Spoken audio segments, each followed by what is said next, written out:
Hi ವೀಕ್ಷಕರೇ, ಈ ವರ್ಷ 2026 ಮಾರ್ಚ್ 3 ಹೋಳಿ ಹುಣ್ಣಿಮೆ ಇರುವ ದಿನ ಪೂರ್ಣಚಂದ್ರ ಗ್ರಹಣ ಬಂದಿದೆ. 2026ರ ಮೊದಲ ಪೂರ್ಣಚಂದ್ರ ಗ್ರಹಣ ಪಾಲ್ಗುಣಿ ಪೂರ್ಣಿಮೆಯ ಶುಭ ಸಂದರ್ಭದಲ್ಲಿ ಸಂಭವಿಸಿದ್ದು, ಅಂದರೆ ಹೋಳಿ ಹಬ್ಬದ ಸಂದರ್ಭದಲ್ಲಿ ಸಂಭವಿಸುವುದು. ಈ ಗ್ರಹಣವು 2026ರ ಮಾರ್ಚ್ 3ರ ಮಧ್ಯಾಹ್ನ 2:17ಕ್ಕೆ ಪ್ರಾರಂಭವಾಗಲಿದ್ದು ಸಂಜೆ 7:53ಕ್ಕೆ ಕೊನೆಗೊಳ್ಳಲಿದೆ. ಈ ಚಂದ್ರಗ್ರಹಣವು ಕುಂಭರಾಶಿಯಲ್ಲಿ ಸಂಭವಿಸುವುದು. 2026ರ ಚಂದ್ರಗ್ರಹಣದ ದಿನ ಕೆಲವು ರಾಶಿಗಳಿಗೆ ಉತ್ತಮವಾಗಿರುತ್ತೆ. ಹಾಗಾದ್ರೆ ಈಗ ಆ ಅದೃಷ್ಟದ ರಾಶಿಗಳು ಯಾವುವು ಎಂದು ನೋಡೋಣ. ಹಾಗೆ ಚಂದ್ರಗ್ರಹಣ ಸಮಯದಲ್ಲಿ ಏನು ಮಾಡಬೇಕು, ಏನು ಮಾಡಬಾರ್ದು ಅಂತ ನೋಡೋಣ. ಅದಕ್ಕೂ ಮುಂಚೆ ನೀವು ನಮ್ಮ ಚಾನಲ್ಗೆ ಸಬ್ಸ್ಕ್ರೈಬ್ ಆಗಿಲ್ಲ ಅಂದ್ರೆ ಈಗಲೇ ಸಬ್ಸ್ಕ್ರೈಬ್ ಆಗಿ, ಹಾಗೆ ವಿಡಿಯೋಗೆ ಲೈಕ್ ಮಾಡಿ, ವಿಡಿಯೋನ ಸ್ಕಿಪ್ ಮಾಡದೆ ಕೊನೆ ತನಕ ನೋಡಿ. ಎಲ್ಲರೂ ಭಕ್ತಿಯಿಂದ ಓಂ ನಮಃ ಶಿವಾಯ ಅಂತ ಕಾಮೆಂಟ್ ಮಾಡಿ. 2026ರಲ್ಲಿ 4 ಗ್ರಹಣಗಳು ಸಂಭವಿಸಲಿವೆ. ಅದರಲ್ಲಿ 2 ಸೂರ್ಯಗ್ರಹಣ, 2 ಚಂದ್ರಗ್ರಹಣವಾಗಿದೆ.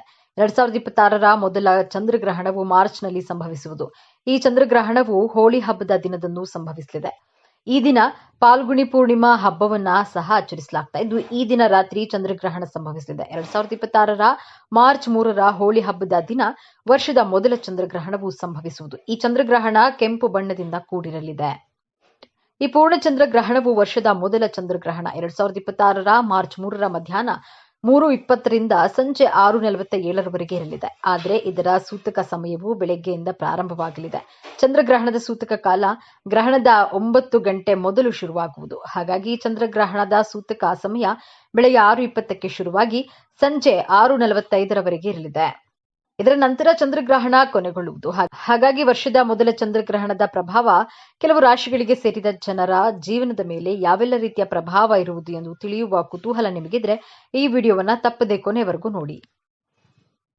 ವೃಷಭ ರಾಶಿ. ಚಂದ್ರಗ್ರಹಣವು ವೃಷಭ ರಾಶಿಯವರಿಗೆ ಬಹಳಷ್ಟು ಮಂಗಳಕರ ಪ್ರಯೋಜನಗಳನ್ನ ನೀಡುತ್ತದೆ. ವೃಷಭ ರಾಶಿಯವರಿಗೆ ಧನ ಲಾಭ, ಜೀವನದಲ್ಲಿ ಸುಖ, ಶಾಂತಿ, ನೆಮ್ಮದಿ ಸಿಗಲಿದೆ. ಅದೃಷ್ಟ ನಿಮ್ಮ ಮನೆ ಬಾಗಿಲಿಗೆ ಬರಲಿದೆ. ಅಲ್ಲದೆ ಈ ಸಮಯದಲ್ಲಿ ಕೆಲಸದಲ್ಲಿ ಯಶಸ್ಸು ಸಿಗಲಿದೆ. ಆದಾಯವನ್ನ ಹೆಚ್ಚಿಸುವ ಮಾರ್ಗಗಳು ತೆರೆದುಕೊಳ್ಳುತ್ತವೆ. ನೀವು ಕೈ ಹಾಕಿದ ಕೆಲಸಗಳಲ್ಲಿ ಯಶಸ್ಸು ದೊರಕಲಿದೆ. ನಷ್ಟದ ಸಂಭವನೀಯತೆ ನಿರೀಕ್ಷೆಯಲ್ಲಿರುವವರಿಗೆ ಇದು ಲಾಭವಾಗಿ ಅಥವಾ ಅಸಲು ಕೈಗೆ ಸಿಗುವಂತೆ ಆಗುತ್ತದೆ. ಸೋದರ ಸೋದರಿಯರ ಜೊತೆಗೆ ಇರುವಂತಹ ವೈಮನಸ್ಸು ನಿವಾರಣೆಯಾಗಿ ಹೆಸರು ಕೀರ್ತಿಗಳು ದೊರೆಯಲಿವೆ. ಕೋರ್ಟ್ ಕಚೇರಿ ವ್ಯಾಜ್ಯಗಳು ಬಗೆಹರಿಸಿಕೊಳ್ಳಬಹುದು. ಆರೋಗ್ಯದಲ್ಲಿ ಸಮಸ್ಯೆಗಳಿದ್ದಲ್ಲಿ ಸೂಕ್ತ ವೈದ್ಯೋಪಚಾರಗಳು ದೊರೆಯಲಿವೆ. ಮಿಥುನ ರಾಶಿ. ಈ ಚಂದ್ರಗ್ರಹಣ ಮಿಥುನ ರಾಶಿಯವರಿಗೆ ಬಹಳ ದಿನಗಳಿಂದ ಲಭ್ಯವಾಗುವಂತಹ ಹಣವನ್ನ ಪಡೆಯಲು ಸಹಾಯ ಮಾಡುತ್ತದೆ. ವೃತ್ತಿಪರವಾಗಿ ಅನೇಕ ಪ್ರಯೋಜನಗಳನ್ನು ಕೂಡ ಪಡೆಯಬಹುದು. ಕಚೇರಿಯಲ್ಲಿ ತಮ್ಮ ಅತ್ಯುತ್ತಮ ಕಾರ್ಯಕ್ಷಮತೆಗಾಗಿ ಉದ್ಯೋಗಿಗಳು ಮೆಚ್ಚುಗೆಯನ್ನ ಪಡೆಯುತ್ತಾರೆ. ದೀರ್ಘಾವಧಿಯ ಯೋಜನೆಗಳು ನೆರವೇರಲಿವೆ. ಸಮಾಜದಲ್ಲಿ ಮೌಲ್ಯ ಮತ್ತು ಗೌರವ ಹೆಚ್ಚಾಗುತ್ತೆ. ಉದ್ಯೋಗ, ಹಣಕಾಸಿನ ವಿಚಾರಕ್ಕೆ ಸಂಬಂಧಿಸಿದಂತೆ ಚಿಂತೆಗಳು ಕಾಡುತ್ತಿದ್ದಲ್ಲಿ ಅದು ದೂರವಾಗಲಿದೆ. ಸಾಂಸಾರಿಕವಾಗಿ ಸಮಸ್ಯೆಗಳು ಎದುರಿಸುತ್ತಿರುವವರಿಗೂ ಸಹ ನಿರುಮ್ಮಳಾಗುವಂತಹ ಬೆಳವಣಿಗೆ ದೊರೆಯಲಿದೆ. ಬಡ್ತಿ ಅಥವಾ ವೇತನ ಹೆಚ್ಚಳದ ನಿರೀಕ್ಷೆಯಲ್ಲಿರುವವರಿಗೆ ಶುಭ ಸುದ್ದಿ ಕೇಳಿ ಬರಬಹುದು. ಅಣ್ಣ ತಮ್ಮಂದಿರು, ಅಕ್ಕ ತಂಗಿಯರ ಜೊತೆಗೆ ಭಿನ್ನಾಭಿಪ್ರಾಯ, ಮನಸ್ತಾಪಗಳಿದ್ರೂ ಅದನ್ನ ಬಗೆಹರಿಸಿಕೊಳ್ಳುವ ಅವಕಾಶವಿದೆ. ವೃಶ್ಚಿಕ ರಾಶಿ. ಈ ಚಂದ್ರಗ್ರಹಣ ವೃಶ್ಚಿಕ ರಾಶಿಯವರಿಗೆ ಲಾಭ ತರಲಿದೆ. ಮುಖ್ಯವಾಗಿ ಉತ್ತಮ ಆರ್ಥಿಕ ಜೀವನ ಉತ್ತಮವಾಗಿರಲಿದೆ. ಐಷಾರಾಮಿ ಸೌಕರ್ಯಗಳು ಹೆಚ್ಚಾಗುತ್ತವೆ. ವ್ಯಾಪಾರಸ್ಥರು ಅಧಿಕ ಲಾಭವನ್ನ ಪಡೆಯುತ್ತಾರೆ. ಕೆಲಸದ ಸ್ಥಳದಲ್ಲಿ ನಿಮ್ಮನ್ನ ಗುರುತಿಸಲಾಗುತ್ತೆ. ನಿಮ್ಮ ಆಪ್ತರು ನಿಮ್ಮನ್ನ ಮೆಚ್ಚುತ್ತಾರೆ. ನಿಮ್ಮ ಸಾಧನೆಯ ಸಮಾಜದಲ್ಲಿ ಖ್ಯಾತಿ ತಂದುಕೊಡುತ್ತದೆ. ಸಂತಾನ ವಿಚಾರಕ್ಕೆ ಚಿಂತೆಗೆ ಒಳಗಾಗಿದ್ರೆ, ವ್ಯಾಪಾರ ವ್ಯವಹಾರಗಳಲ್ಲಿ ಹಣ ಹಾಕಿ ಅದು ಸಿಕ್ಕಿ ಹಾಕಿಕೊಂಡಿದ್ದೆ ಎಂದಾದಲ್ಲಿ, ಪಿತ್ರಾರ್ಜಿತ ಆಸ್ತಿ ವಿಚಾರಕ್ಕೆ ವ್ಯಾಜ್ಯಗಳಿದ್ದಲ್ಲಿ ಇವೆಲ್ಲ ಉಲ್ಬಣವಾಗುವ ಅವಕಾಶಗಳಿವೆ. ಇಂಥದ್ದೇನೂ ಆಗಿಲ್ಲ ಎಂದಾದ್ರೆ ಅದು ಕಾಣಿಸಿಕೊಳ್ಳಬಹುದು. ಇನ್ನು ಈ ಬಾರಿ ಮಿಶ್ರ ಫಲ ಇರೋದ್ರಿಂದ ಈ ಮೇಲ್ಕಂಡ ವಿಚಾರಗಳಲ್ಲಿಯೇ ಸಕಾರಾತ್ಮಕ ಬೆಳವಣಿಗೆಗಳನ್ನು ಸಹ ನಿರೀಕ್ಷಿಸಬಹುದು. ಧನುರಾಶಿ. ಧನುರಾಶಿಯವರಿಗೆ ಚಂದ್ರಗ್ರಹಣದಿಂದ ದೀರ್ಘಾವಧಿಯ ಆಸೆಗಳು ಈಡೇರುತ್ತವೆ. ಅದೃಷ್ಟ ಧನುರಾಶಿಯವರೊಂದಿಗೆ ಇರೋದ್ರಿಂದ ಆರ್ಥಿಕ ಜೀವನ ಸುಗಮವಾಗಿರುತ್ತದೆ. ನಿಮಗೆ ಅಧ್ಯಾತ್ಮದಲ್ಲಿ ಆಸಕ್ತಿ ಹೆಚ್ಚಾಗಲಿದೆ. ಉದ್ಯೋಗಿಗಳಿಗೆ ಕಚೇರಿಯಲ್ಲಿ ಅಧಿಕ ಲಾಭ ಸಿಗಲಿದೆ. ಸಾಕಷ್ಟು ಸಮಯಗಳಿಂದ ಮದುವೆಯಾಗಿ ಸಂತಾನ ಭಾಗ್ಯಕ್ಕಾಗಿ ಕಾಯ್ತಿರುವಂತಹವರು ಧನುರಾಶಿಯವರು ಅತಿ ಶೀಘ್ರದಲ್ಲಿ ಶುಭ ಸುದ್ದಿ ಸಿಗಲಿದೆ. ಆರ್ಥಿಕತೆಯ ವಿಚಾರದಲ್ಲಿ ಕೂಡ ಧನುರಾಶಿಯವರಿಗೆ ಸಾಕಷ್ಟು ಲಾಭಾಂಶಗಳು ಸಿಗಲಿದೆ. ಧನುರಾಶಿಯವರು ಮಾಡುವಂತಹ ಪ್ರತಿಯೊಂದು ಕೆಲಸಗಳಲ್ಲೂ ಕೂಡ ಭಾಗ್ಯದ ಜೊತೆಗಾರಿಕೆ ಸಿಗುವುದರ ಜೊತೆಗೆ ಪ್ರತಿಯೊಂದು ವಿಚಾರದಲ್ಲೂ ಕೂಡ ಗೆಲುವನ್ನ ಸಾಧಿಸಲಿದ್ದಾರೆ. ಕುಂಭರಾಶಿ. ಚಂದ್ರಗ್ರಹಣ ಕುಂಭರಾಶಿಯವರಿಗೆ ಆರ್ಥಿಕ ಲಾಭವನ್ನು ತರುತ್ತದೆ. ಈ ಸಮಯದಲ್ಲಿ ಆತ್ಮವಿಶ್ವಾಸ ಮತ್ತು ಧೈರ್ಯ ಹೆಚ್ಚಾಗಲಿದೆ. ಉದ್ಯಮಿಗಳು ತಮ್ಮ ವ್ಯವಹಾರದಲ್ಲಿ ಸಾಕಷ್ಟು ಲಾಭವನ್ನು ಪಡೆಯುತ್ತಾರೆ. ಕೆಲಸದಲ್ಲಿ ನಿಮ್ಮ ಯೋಜನೆಗಳು ಉತ್ತಮ ಫಲಿತಾಂಶಗಳನ್ನು ನೀಡುತ್ತದೆ. ತಮ್ಮ ಉದ್ಯೋಗ ಕ್ಷೇತ್ರದಲ್ಲಿ ಮೇಲಿನ ಹಂತವನ್ನ ಪಡೆದುಕೊಳ್ತಾರೆ ಹಾಗೂ ತಾವು ಮಾಡಿರುವಂತಹ ಕೆಲಸಕ್ಕೆ ಸರಿಯಾಗಿ ಬಹುಮಾನವನ್ನ ಪಡೆದುಕೊಳ್ತಾರೆ. ಯಶಸ್ಸಿನ ಕಡೆಗೆ ಹೋಗಬೇಕು ಎನ್ನುವಂತಹ ನಿಮ್ಮ ಪರಿಶ್ರಮದ ದಾರಿ ಉತ್ತಮವಾದ ಪ್ರತಿಫಲವನ್ನ ನೀಡೋದ್ರಲ್ಲಿ ಯಾವುದೇ ಅನುಮಾನ ಇಲ್ಲ. ಈ ದಾರಿ ಕಷ್ಟವಾಗಿರೋದಿಲ್ಲ. ಅದೃಷ್ಟ ನಿಮ್ಮ ಜೊತೆಯಲ್ಲಿರುತ್ತೆ. ಈ ಸಮಯದಲ್ಲಿ ಯಾವುದೇ ವಸ್ತುವಿನಲ್ಲಿ ಅಥವಾ ವಿಚಾರದಲ್ಲೂ ಕೂಡ ಹಣವನ್ನ ಖರ್ಚು ಮಾಡುವಾಗ ಬುದ್ಧಿವಂತಿಕೆಯಿಂದ ಹಣವನ್ನ ಖರ್ಚು ಮಾಡಿ. ಈ ಸಮಯದಲ್ಲಿ ನಿಮ್ಮ ಆರ್ಥಿಕ ಪರಿಸ್ಥಿತಿಯನ್ನ ಸುಧಾರಿಸಿಕೊಳ್ಳುವಂತಹ ಅವಕಾಶವನ್ನ ಕೂಡ ನೀವು ಪಡೆಯುತ್ತೀರಿ. ಉತ್ತಮ ಸಲಹೆಗಾರರು ಅಥವಾ ಮಾರ್ಗದರ್ಶಕರ ಬಳಿ ವಿಚಾರಿಸಿದ ನಂತರವಷ್ಟೇ ಆರ್ಥಿಕ ವಿಚಾರದಲ್ಲಿ ಯಾವುದೇ ನಿರ್ಧಾರವನ್ನ ನೀವು ತೆಗೆದುಕೊಳ್ಳಬಹುದಾಗಿದೆ. ಈ ಸಂದರ್ಭದಲ್ಲಿ ಪ್ರಮುಖವಾಗಿ ನೀವು ತೋರಬೇಕಾಗಿರುವಂತಹ ಗುಣ ಅಂದ್ರೆ ತಾಳ್ಮೆಯಿಂದಲೇ ಪ್ರತಿಯೊಂದು ನಿರ್ಧಾರಗಳನ್ನ ತೆಗೆದುಕೊಳ್ಳಿ. ಮೀನರಾಶಿ. ಚಂದ್ರಗ್ರಹಣ ಮೀನರಾಶಿಯವರಿಗೆ ವ್ಯಾಪಾರದಲ್ಲಿ ಪ್ರಗತಿಯನ್ನ ತರುತ್ತದೆ. ಅಂದುಕೊಂಡ ಕೆಲಸ ಸಿಗಲಿದ್ದು ಧನಲಾಭ ಹೆಚ್ಚಾಗಲಿದೆ. ಮನೆಯಲ್ಲಿ ಎಲ್ಲಾ ಸೌಕರ್ಯಗಳು ಹೆಚ್ಚಾಗುತ್ತವೆ.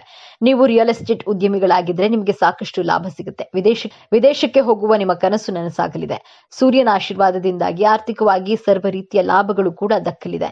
ವ್ಯಾಪಾರವನ್ನ ಪ್ರಾರಂಭ ಮಾಡುವುದಕ್ಕೆ ಹಾಗೂ ಇರುವಂತಹ ವ್ಯಾಪಾರವನ್ನ ಇನ್ನಷ್ಟು ದೊಡ್ಡ ಮಟ್ಟದಲ್ಲಿ ವಿಸ್ತರಣೆ ಮಾಡುವುದಕ್ಕೆ ಕೂಡ ಇದು ಅವಕಾಶವಾಗಿದೆ.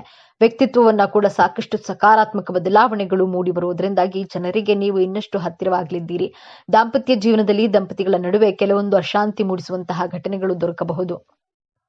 ಆದರೆ ಈ ಸಂದರ್ಭದಲ್ಲಿ ಒಬ್ಬರಿಗೊಬ್ಬರು ಪರಸ್ಪರ ಕಷ್ಟಕ್ಕೆ ನೆರವಾಗುವ ರೀತಿಯಲ್ಲಿ ಹೊಂದಿಕೊಂಡು ಹೋಗಬೇಕಾಗುತ್ತದೆ. ವ್ಯಾಪಾರದಲ್ಲಿ ವಿಶೇಷವಾಗಿ ಪಾರ್ಟ್ನರ್ಶಿಪ್ ವ್ಯವಹಾರವನ್ನು ಮಾಡಿದ್ರೆ ಖಂಡಿತವಾಗಿ ನೀವು ಕೈತುಂಬ ಹಣವನ್ನ ಸಂಪಾದನೆ ಮಾಡುವುದರಲ್ಲಿ ಯಾವುದೇ ಅನುಮಾನವಿಲ್ಲ. ಪರಿಹಾರ. ಇದು ದ್ವಾದಶ ರಾಶಿಯವರು ಅನುಸರಿಸಿದ್ರೆ ಉತ್ತಮ. ಗ್ರಹಣ ಸಂಭವಿಸುವ ದಿನ ಮನೆಯ ಹತ್ತಿರ ಇರುವಂತಹ ಶಿವ ದೇವಾಲಯಕ್ಕೆ ತೆರಳಿ ಹಾಲಿನಿಂದ ರುದ್ರಾಭಿಷೇಕ ಮಾಡಿಸುವುದು ಉತ್ತಮ. ಇನ್ನು ಇದರ ಜೊತೆಗೆ ಚಂದ್ರಬಿಂಬ, ಬಿಳಿಯ ವಸ್ತ್ರ, ಅಕ್ಕಿ ಅಥವಾ ಭತ್ತ ಹಾಗೂ ಉದ್ದಿನ ಬೇಳೆಯನ್ನ ದಾನವಾಗಿ ನೀಡಬೇಕು. ಇದನ್ನ ವಿಳ್ಯದೆಲೆ, ಅಡಿಕೆ, ಬಾಳೆಹಣ್ಣು, ತೆಂಗಿನಕಾಯಿ ಸಹಿತವಾಗಿ ನೀಡಬೇಕು. ಇನ್ನ ಶಿವಾಷ್ಟೋತ್ತರ, ಚಂದ್ರಾಷ್ಟೋತ್ತರ ಪಠಣವನ್ನ ಮಾಡಿ. ಗ್ರಹಣದ ಸಮಯದಲ್ಲಿ ಇವುಗಳನ್ನ ಪಾಲಿಸಿ. ಚಂದ್ರಗ್ರಹಣದ ಸಮಯದಲ್ಲಿ ಮನೆಯಿಂದ ಹೊರಗೆ ಹೋಗಬಾರದು. ಗ್ರಹಣದ ಸಮಯದಲ್ಲಿ ಅಡುಗೆ ಕೆಲಸವನ್ನ ಮಾಡಬಾರದು. ಗ್ರಹಣದ ಸಮಯದಲ್ಲಿ ಗರ್ಭಿಣಿಯರು ಹೊರಗೆ ಹೋಗಬಾರದು. ಗ್ರಹಣದ ಸಮಯದಲ್ಲಿ ಚೂಪಾದ ವಸ್ತುಗಳನ್ನ ಮುಟ್ಟಬಾರದು.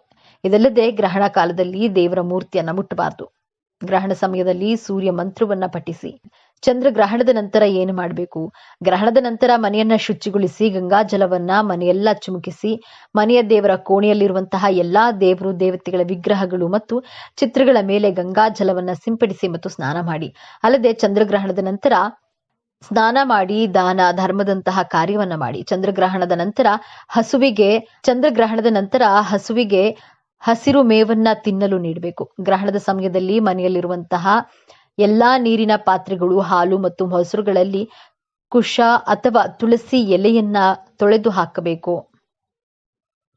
ಸ್ನೇಹಿತರೆ, ಮಾಹಿತಿ ನಿಮಗೆ ಇಷ್ಟವಾಗಿದ್ದಲ್ಲಿ ದಯವಿಟ್ಟು ಶೇರ್ ಮಾಡಿ, ಲೈಕ್ ಮಾಡಿ ಮತ್ತು ನಮ್ಮ ಚಾನೆಲ್ಗೆ ಸಬ್ಸ್ಕ್ರೈಬ್ ಆಗಿ. ಎಲ್ಲರೂ ಭಕ್ತಿಯಿಂದ ಓಂ ನಮಃ ಶಿವಾಯ ಅಂತ ಕಾಮೆಂಟ್ ಮಾಡಿ. ಈ ವರ್ಷ 2026 ಮಾರ್ಚ್ 3ರಂದು ಶಕ್ತಿಶಾಲಿ ಹೋಳಿ ಹುಣ್ಣಿಮೆ ಬಂದಿದೆ. ಜೊತೆಗೆ ಚಂದ್ರಗ್ರಹಣ ಕೂಡ ಬಂದಿದೆ. ಇಂತಹ ಶಕ್ತಿಶಾಲಿಯ ಈ ದಿನ ಸ್ನಾನದ ನೀರಿಗೆ ಯಾವ 2 ವಸ್ತು ಬೆರೆಸಿ ಸ್ನಾನವನ್ನ ಮಾಡಬೇಕು? 1 ಲೋಟ ಹಾಲಿನಿಂದ ಹಾಗೂ ಕಲ್ಲುಪ್ಪಿನಿಂದ ಯಾವ ಕೆಲಸ ಮಾಡಿದರೆ ನಿಮ್ಮ ಸಮಸ್ಯೆಗಳು 48 ಗಂಟೆಯಲ್ಲಿ ತೀರುತ್ತವೆ?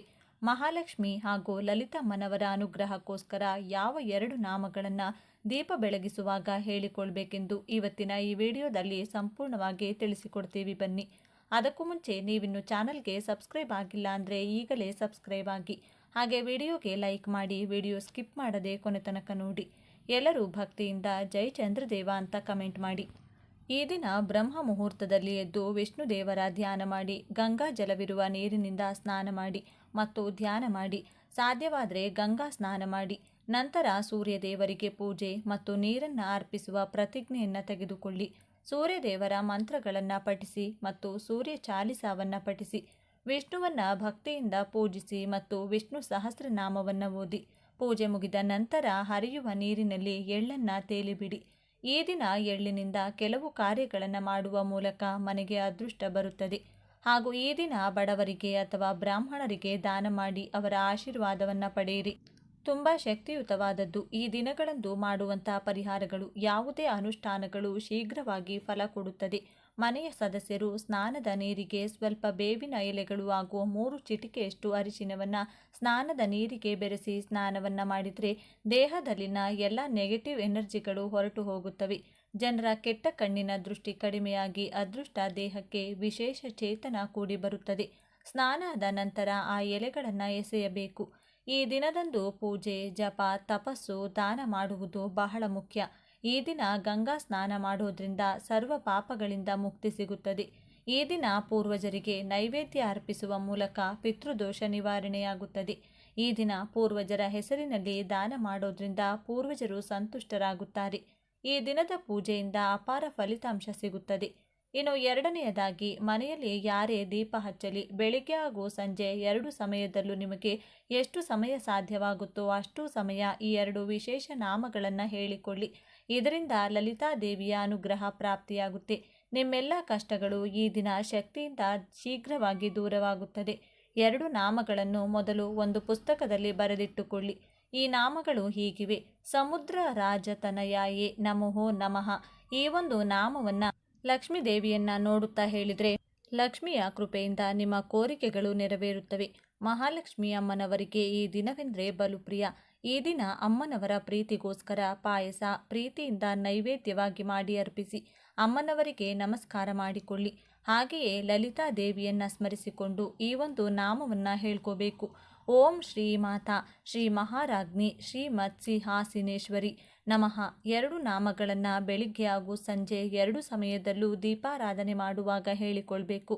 ಜ್ಯೋತಿಷ್ಯ ಶಾಸ್ತ್ರದ ಪ್ರಕಾರ ಈ ದಿನದಂದು ದಾನ ಮಾಡುವುದು ತುಂಬ ಪ್ರಯೋಜನಕಾರಿ ಎಂದು ಪರಿಗಣಿಸಲಾಗಿದೆ.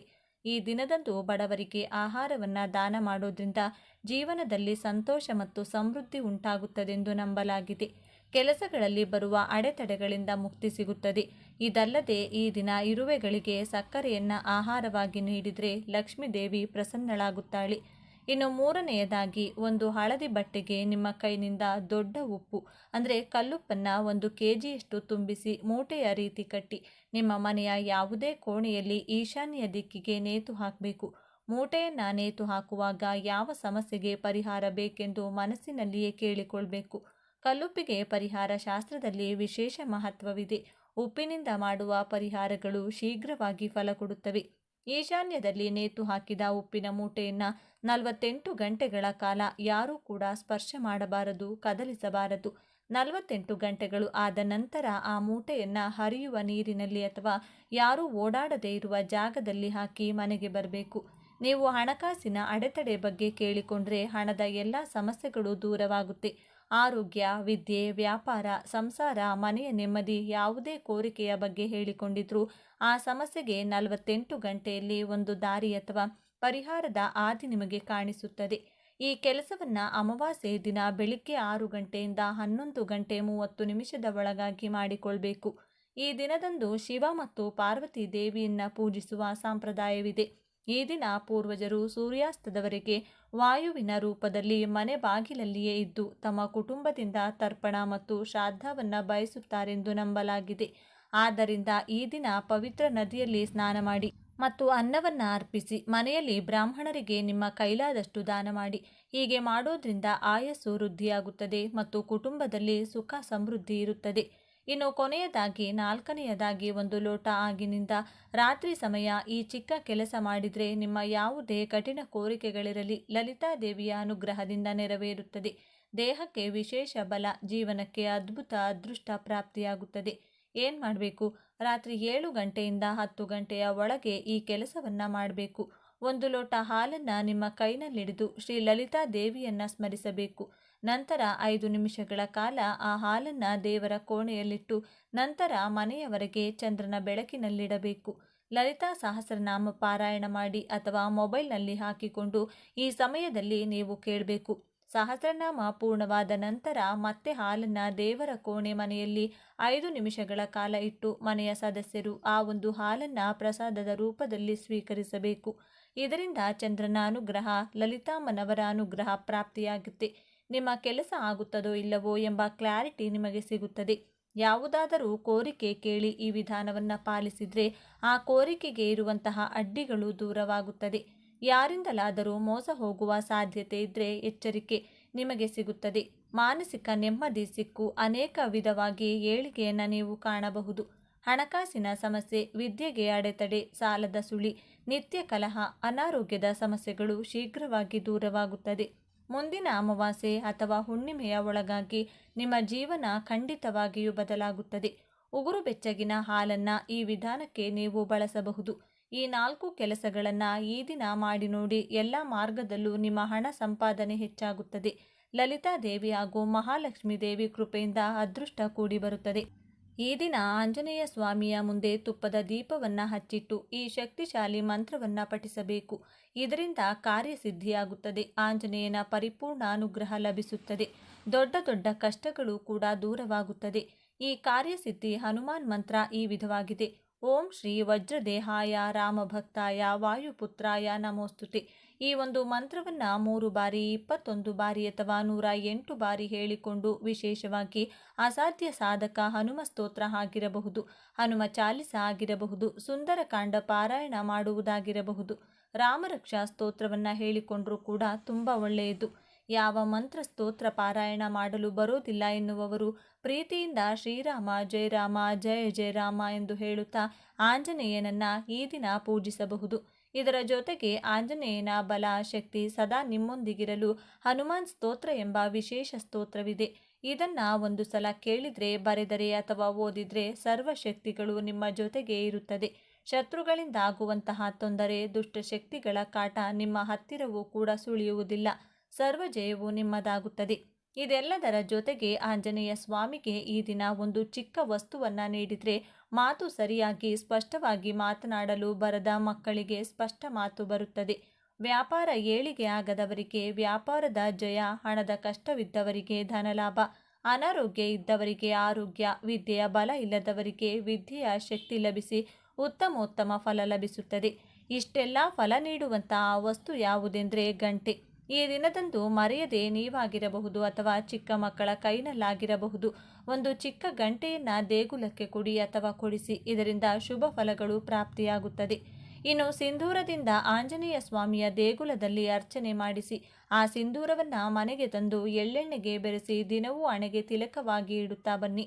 ಆಂಜನೇಯ ಸ್ವಾಮಿಯು ಶಿವನ ಅಂಶ ಎಂದು ಹೇಳಲಾಗುತ್ತೆ. ಆದ್ದರಿಂದ ಈ ದಿನ ಶಿವನ ದರ್ಶನವನ್ನು ಮಾಡಿ ಹನುಮರಾಮ ಇಬ್ಬರನ್ನು ಕೂಡ ಸ್ಮರಿಸಿಕೊಳ್ಳಿ. ಆಂಜನೇಯ ಸ್ವಾಮಿಗೆ ತುಳಸಿ ದಳಗಳು, ಪಾರಿಜಾತ ಪುಷ್ಪ, ದಾಸವಾಳ ಪುಷ್ಪ, ಸೇವಂತಿಗೆಯನ್ನು ಈ ದಿನ ವಿಶೇಷವಾಗಿ ಅರ್ಪಿಸಿ ನಮಸ್ಕಾರ ಮಾಡಿಕೊಳ್ಳಿ. ಇನ್ನು ಈ ವಿಶೇಷ ದಿನದಂದು ಸತ್ಯನಾರಾಯಣ ಸ್ವಾಮಿ ಕತೆ ಕೇಳಿದರೆ, ಓದಿದರೆ ಅಥವಾ ಸತ್ಯನಾರಾಯಣ ಸ್ವಾಮಿ ಪೂಜೆ ಮಾಡಿಸುವುದು, ಪೂಜೆಯಲ್ಲಿ ಕೂರುವುದು ಮಾಡಿದರೆ ಸರ್ವ ವಿಧವಾದ ಜಾತಕ ದೋಷಗಳು, ದಾರಿದ್ರ್ಯ ದೋಷಗಳು ಕಳೆದು ಮನೆಯ ಏಳಿಗೆಯಾಗುತ್ತೆ. ಪೂಜೆ ಮಾಡಿಸಲು ಅಥವಾ ಸತ್ಯನಾರಾಯಣ ಸ್ವಾಮಿ ಕತೆ ಕೇಳಲು ಸಾಧ್ಯವಾಗದಿದ್ದವರು ನಿಮ್ಮ ಊರಿನಲ್ಲಿರುವಂಥ ಸತ್ಯನಾರಾಯಣ ಸ್ವಾಮಿ ದೇಗುಲವಿದ್ದರೆ ದರ್ಶನ ಮಾಡಿ ಬನ್ನಿ. ಅಥವಾ ಮನೆಯಲ್ಲಿಯೇ ಸತ್ಯನಾರಾಯಣ ಸ್ವಾಮಿ ಫೋಟೋ ಇಟ್ಟು ತುಪ್ಪದ ದೀಪ ಹಚ್ಚಿ ನಮಸ್ಕಾರವನ್ನು ಮಾಡಿಕೊಳ್ಳಿ. ಈ ವಿಡಿಯೋಗೆ ಒಂದು ಲೈಕನ್ನು ಕೊಟ್ಟು ಜೈ ಮಹಾಲಕ್ಷ್ಮೀ ದೇವಿ, ಜೈ ಲಲಿತಾ ದೇವಿ ಅಂತ ಬರೆದು ಪ್ರತಿಯೊಬ್ಬರಿಗೂ ಕೂಡ ಈ ವಿಡಿಯೋವನ್ನು ಶೇರ್ ಮಾಡಿ. ಧನ್ಯವಾದಗಳು.